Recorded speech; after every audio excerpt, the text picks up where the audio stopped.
and it's really awesome. I'm so happy. It says, don't exaggerate with always and never. You learned it through the podcast? I learned that while we were doing this podcast. I could have sworn I introduced that to you. Well, golly, can I get some props around here? Oh yeah, so I'm okay. My fault. Go ahead. Oh Jesus Christ! Thank you, Lord. 1, 2, 3, 4. Hey, what's up, y'all? It's Sid the Entertainer. I'm asking y'all to check out the Loveology podcast. This is. Hello, and welcome to the Loveology podcast, where we talk about love and life with laughter. I'm Ashley. And I'm Jason. He's the carefree one. She's the serious one. And we're married. We have been since 2012, and we like to think of ourselves as a couple of loveologists. Not because we are the experts, but because we just love love. We enjoy studying and talking about it, so we thought, let's just start a podcast. A place where we can share what we have learned about love, relationships, and marriage. You can share what you've learned, and we can all grow together. So here we are. Are you ready? Let's get started. What's up, world? Another episode of the Loveology podcast. We are here yet again. It's been a long couple of weeks. Yes. How are you feeling, love? As you can see, we're back at our house. Man, it's a lot of traveling. I don't think we're going to do the podcast on the road for a while. We need some help or something. Because it's hard looking all that equipment and the kids' stuff and my stuff and your stuff. And oh, yeah. Jesus Christ. So we are back. Still got some things going. We're not shooting in 4K today. Got to fix that. But as of right now, we're going for our audio listeners. Hey, we're back, baby. So, baby, how you feeling this week? How's everything going? What's up? Doing good. Okay. So, real quick. I did want to give a shout out to Loveologist t-shirts. We still got them going. Go to loveologypodcast.com. Get your Loveologist t-shirt. I wanted to give a shout out to some of our top charts. You know, we've been hitting on the top charts this past week. And I want to give shout out to the Ukraine. What's up, Ukraine? Shout out to the Ukraine. Shout out to the Ukraine. What's up? And also shout out to Nigeria. We've been on the top chart, so we definitely appreciate you guys for checking in yet again. So appreciate y'all. Thank y'all. Mm-hmm. And again, shout out to all our Patreons. We appreciate the Patreons out there supporting us.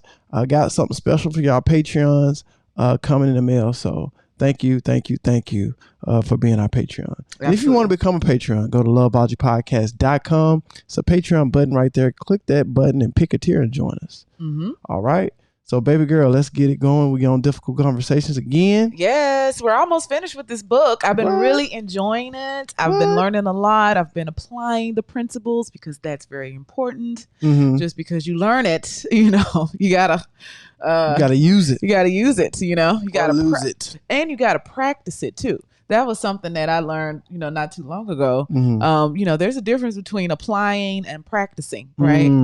Practicing, you make it a way of life. You do it, right? So applying it is during game time. Yeah. Practicing it is, practice on scenarios, maybe. Well, no, just making it a way of life. Like you're actually, like when people say, well, I've heard people say, well, I'm Jewish, but I'm not a practicing Jewish. You know what I mean? Like you're not making it part of your everyday life, Okay. So I can rock with it. Oh, yeah.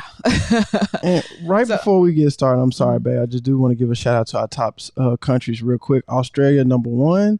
India, number 2. Nigeria, number 3. So thank you. And also for our top states this past week, I want to give a shout out to, and let me pull it up.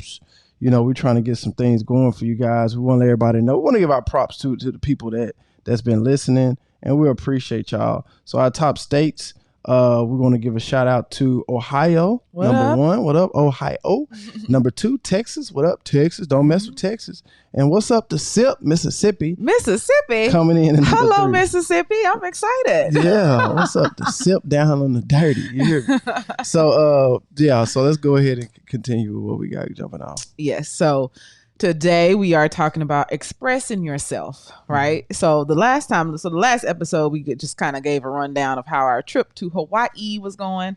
And this time we are jumping into, now you've started the conversation, you have listened to the other person, but you know what else is just as important? It's very important to listen, right? But it's important to express yourself. Yes. All right. Yes. So one of the main things that this book is talking about in this chapter is that, you know, you are entitled to express yourself. Some people really have a hard time with this, and I think maybe women may have a little bit harder time. Yeah. Where they don't know how to they don't want to say it because they don't want to nag, or I don't know. They don't want to say it. They don't want to complain or whatever. Right. But there's a way that you should do it. Right.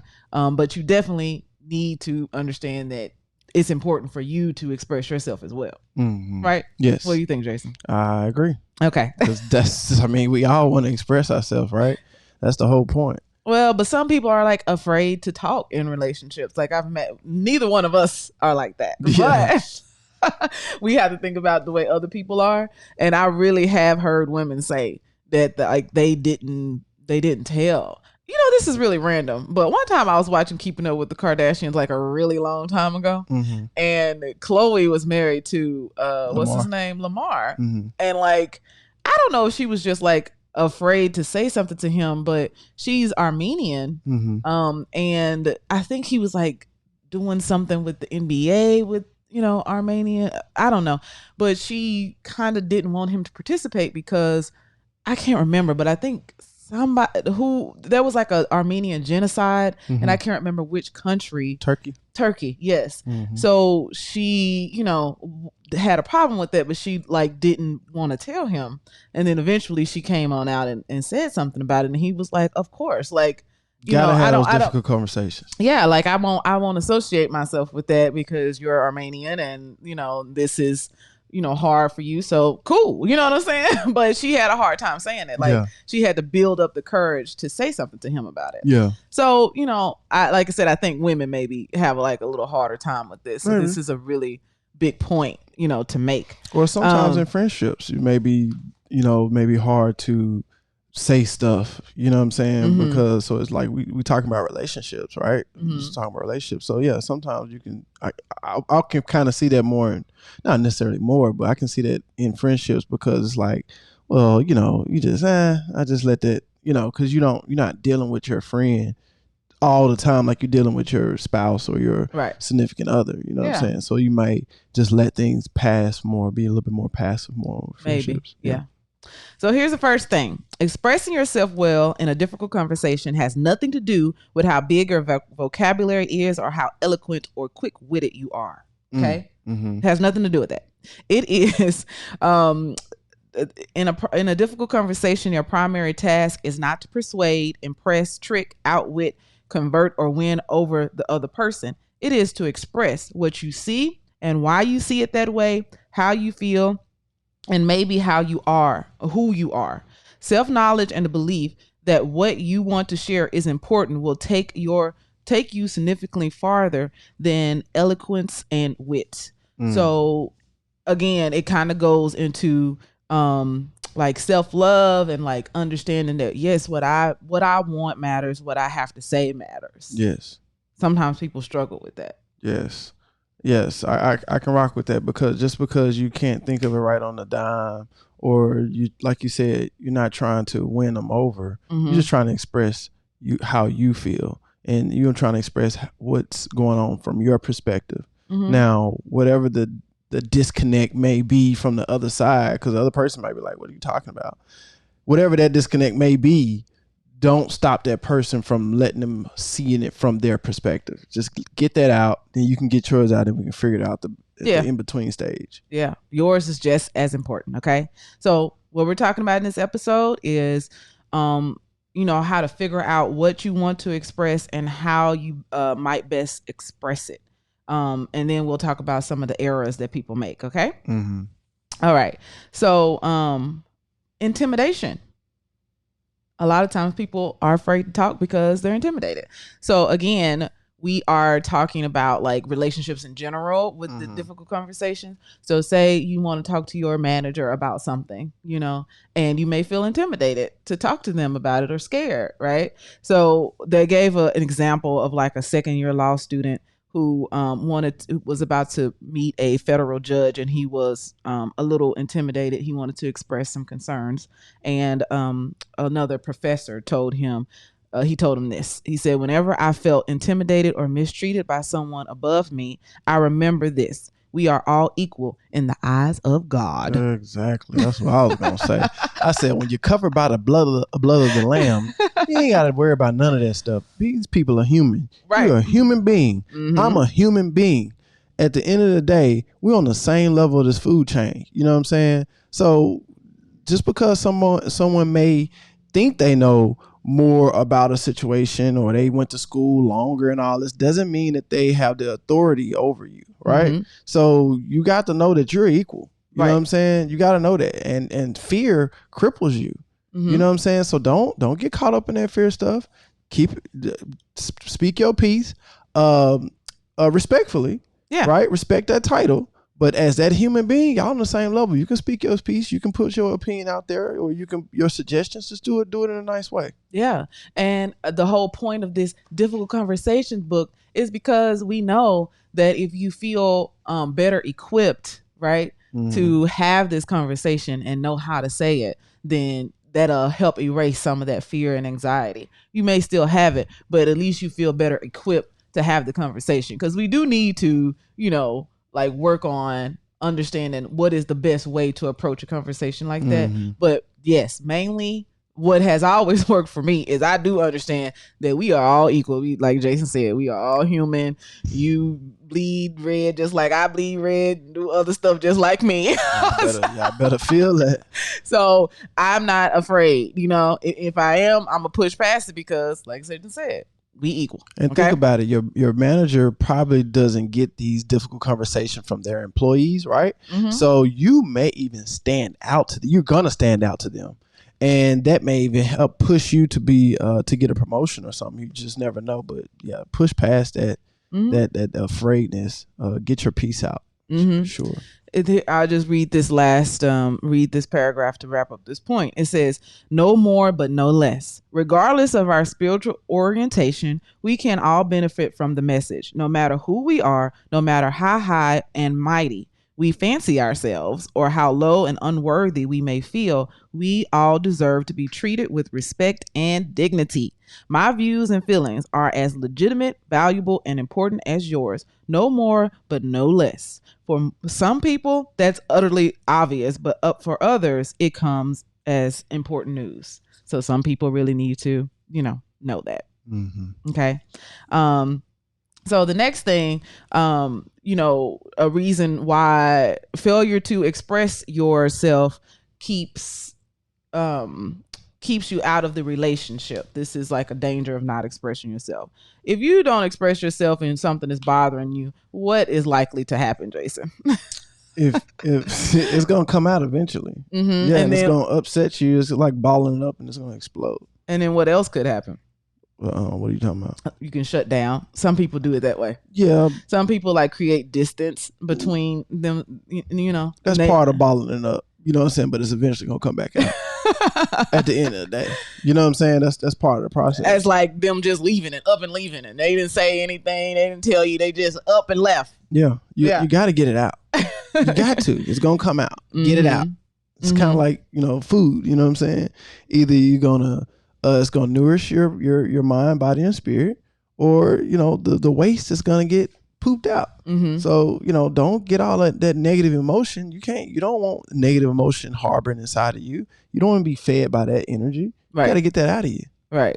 Well, they said that most of us actually prefer being with someone who will speak their mind. I definitely have heard men say this before. Sure. Again, like I said, because I can't read your mind. Well, yeah, and sometimes they gave an example of a woman who broke off her engagement because her fiance just never complained about anything. Like he just, went with the flow on everything. Right. And it's like, I don't even feel like I know you when you do that. And that's basically what her feeling was. Right. Like, I don't, like you hiding, I mean, not hiding, but you're not showing me part of yourself. And, you know, that part is important because it's you. So it's like all of this makes up you. And she probably pushed some boundaries just to see what he gonna say. And he continue to go with it. It's like, that's almost kind of like not having a backbone. That's how some women would think of it. And the guy is just trying to please in some situations, but you know, you gotta, if it's uncomfortable, let somebody know. And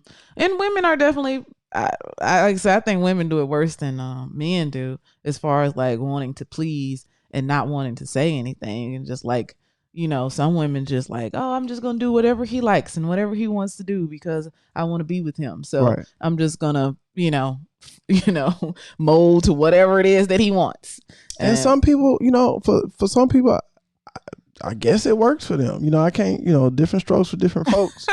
But, you know, some people, because some men like that. Some men want a woman just do everything they want to do. But, you know, it's just it's an icky situation. Right. Okay. So if the first step was finding like the sense of entitlement to express yourself when you're getting ready to express yourself, that's the first thing you need to do, right? So the next thing is figuring out exactly what you want to say. Okay. So the first thing you should do is start with what matters. Sharing what is important to you is common sense, and yet it's advice we often neglect. Like let's get to the heart of the matter, like it says. Let's not. So I'll just give you an example that they used in the book. There's two brothers. One is older and one is younger. And the younger brother has dyslexia, and the older brother, you know, is like a high achiever and all of this stuff. Yeah. But he would kind of talk to his brother about some of the things that he should do, you know, like encouraging him to join the debate team and things like that. But his younger brother kind of interpreted that as like, I'm not good enough. You like criticizing me. You know, nothing that I ever do is good enough. So the older brother, what the younger brother didn't understand is that the older brother like really needed to feel like he was a good brother, big brother. So this is why he was having all these conversations with him, but he wasn't really like, he never had expressed that to say, I just want to be a good big brother to you. I want to help and support you. Right. And another thing you can do is, you know, ask the person, how can I support you? Because maybe what you doing, that ain't really what they what they need, you know? Right. So at the heart of the matter is that he was saying this stuff to him, not because he was disappointed, but he just wanted to be in his life, be connected, and help him in any way that he can. But the younger brother wasn't seeing it that way. So the key to that is be vulnerable, right? Especially with people that you love. Right. And express how you feel. You know what I'm saying? Express how you feel. You feel it. You feel it for a reason. Express it. Don't try to put together this whole script on what you want to say to somebody. You know, especially if someone you love, you can be vulnerable and be humble, right? And just express how you feel. That's it. Yeah. The book says, as you embark upon a difficult conversation, ask yourself, have I said what is at the heart of the matter for me? Have I shared what is at stake? If not, ask yourself why and see if you can find the courage to try. So for the older brother, what was at stake for him is him feeling like he, you know, was a bad big brother. That's the biggest thing. He just wanted to be a good big brother. Hey, you ever felt like you was a bad big sister? Yes. Okay. It's like, should I tell why? Should I? I mean, I don't remember, but I know that I have. Well, I'll tell you, this is kind of a funny story because am I 4 years older than my sister? Yeah, I'm 4 years older than my sister, and I had graduated and you know, in college. And I've always been I love to give to people, give back to the community, non-profit-y sort of person. And I was trying to become a big sister in the Big Brother and Big Sister program. And I was talking to my aunt about it. There's a lot of stuff that you have to do to become a big sister, like paperwork, interviews, all sorts of stuff. Right. And I was talking to my aunt about it, and she was like, you need to be You need to be mentoring your own little sister, right? Because she's like, she having some issues or whatever, you know. So I was like, I guess in that moment I felt kind of bad because I was like, well, why did that dawn on me? I'm trying to go mentor somebody else, and I got a little sister here that maybe I do need to like spend more time with and talk to and give advice to. And so anyway, I pride myself in listening, and so I did listen, and I was like, you're right. You know what I mean? And so I had an impact in her life. Oh, of course. I know I did. Dope. For sure. So yeah, the other thing is to say what you mean and don't make them guess, right? Let's just get to the bottom of it. Don't use subtext. Don't joke. You know what I'm saying? Right. Don't do all that, right? Don't ask questions or offhand comments or body language. Let's just say it, okay? Yes. You don't have to say it mean, right? Right. This is what this book is about, learning how to say it, learning how to approach these conversations. But let's just say it. Don't do all that. Right. So here are 3 of the guidelines that you need in order to tell your story with clarity, okay? Don't present your conclusions as the truth. It's easier for me to say. They gave a good example about this. It says it is an easy mistake to make. It's based on an error of thought. We often express our beliefs, opinions, and judgments as facts. So the example was spanking children is just plain wrong. Who said? A lot of people say that. Okay, well, you know, that's your opinion. So if you say spanking children is just plain wrong, I'm getting defensive because if I spank my children, right, then you know, accusing me of being like a bad parent, basically. So the person either going to be evasive and act like, you know, they don't spank their children, or they just going to shut down or think negatively about this person because clearly I'm not a bad person, so I'm going to think negatively about you, and that may really engulf everything about that person. You may not even want to receive nothing from that person just because they had that one situation off. Right. So yeah, that's key. Yeah. So it's better just to go ahead and state it as your opinion. And the next thing is to share. Number 2 is to share where your conclusions come from. So if you go ahead and just go ahead and just say, well, you know, this is my opinion and here's why, you know, and more than likely, you probably got like a deep reason, maybe something that happened in your childhood or something for the reason why you have that opinion. Go ahead and tell them, well, this is what happened to me, or, you know, or what my friend experienced, and this is where that conclusion is coming from. Just get a deeper understanding of why. But at the same time, people still feel some type of way if they, you know, don't agree with you, and they probably shut down and don't even listen to what you just said, like your reasoning. You feel like they would still do that even though you open up and tell them, well, this is like... Some people. Yeah. But it doesn't mean don't try it. Yeah. Yeah. You know, we're surrounded by a lot of zombies out here. Yeah. Some people just gonna be who they are. Well, I definitely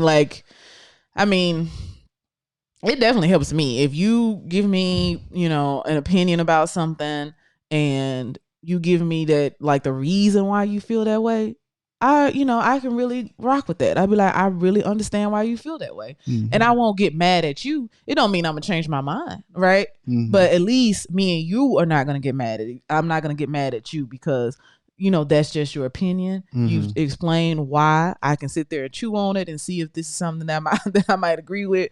You know, but at the end of the day, I may say, nah, I still don't agree with it. I mean, that's just your personal experience. But what if that person's your friend and they keep bringing it up I'm going to tell them that you have to respect the way that I feel about this. This is, especially if it's something to do with the way that I'm, you know, raising my children. This is my kids. Okay. Right. so, you know. Then they get the DHS in your life. Well, I ain't doing nothing like that that's gonna cause DHS to... What if DHS changed the laws where you cannot spank you can't tap them or nothing? I don't know. We'll cross that bridge when we get there. How about that?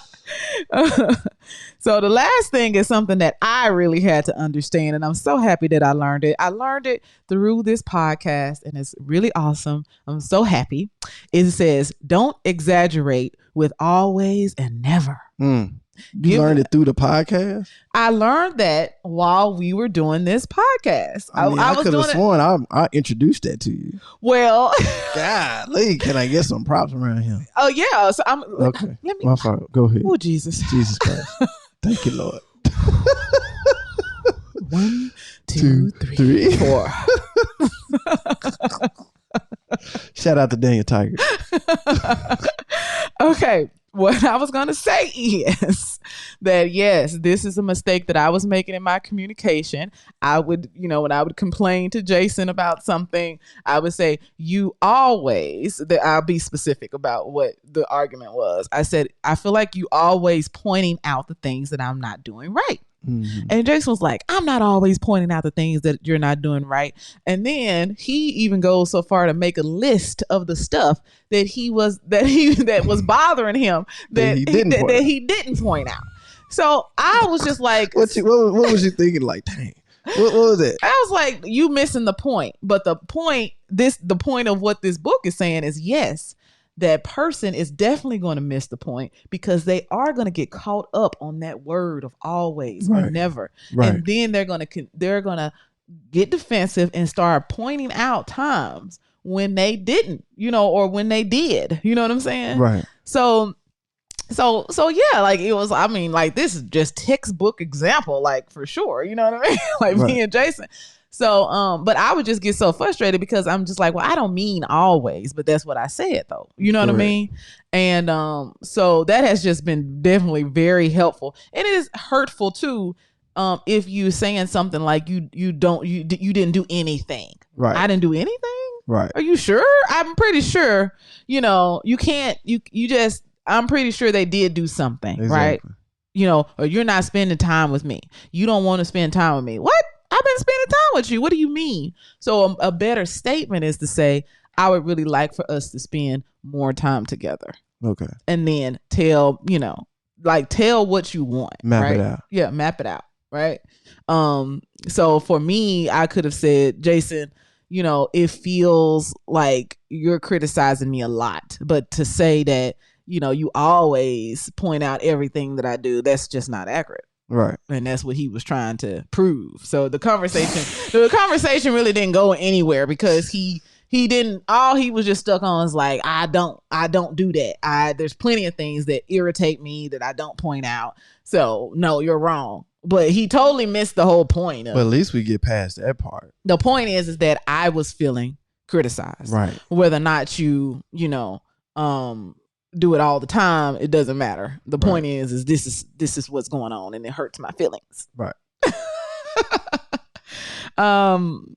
Yeah. So the last thing is ask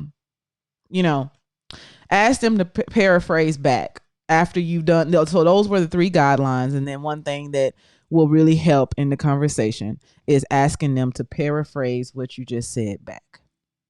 And that works. Oh my gosh, that has helped me and Jason so much. It's awesome. Oh yeah. What do you think? I think it helped. Do you have anything else to add? Because that is it. Not really, man. I just saying these difficult conversations, they are difficult, and it may make the hair stick up on the back of your neck. It may make you start getting a little sweaty, but they are important. Mm-hmm. They are important. No pain, no gain. And I promise you, once you practice having these difficult conversations, it'll make the relationship that much better. You know what I'm saying? Yes, absolutely. Oh, one last thing. Sorry. It says another thing that you can do is ask them how they see it differently. So when you approach somebody and you're explaining a story, you can say, well, I want to tell you how I feel about this, and I would love to hear how you see it. You know what I'm saying? Mm-hmm. So that's a really good one too. Okay. Yeah. Last one for the nugget. But like I said, everyone, I encourage you to read the book because I do skip over things. I try to pull all of the important parts out, but I'm I'm trying to remember that, like, I'm speaking to people who may not have the same struggles as me and Jason. Right. So I pull as much as I can, but I encourage you to read the book. Read the book. Read the book. Or listen to it, whatever you do. And last but not least, I wanted to, we just came back from Hawaii, so I just uploaded the Hawaii reel. It is about a 5-minute clip showing some highlights of beautiful different footage. Areas. Thank you. I will be dropping an actual, probably like a 15-minute or 20-minute vlog about what we did and all that good stuff. So that is coming.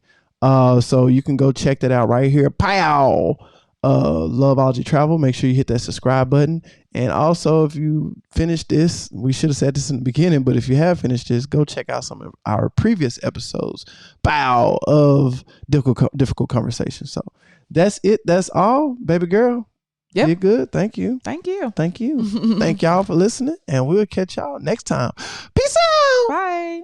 Bye.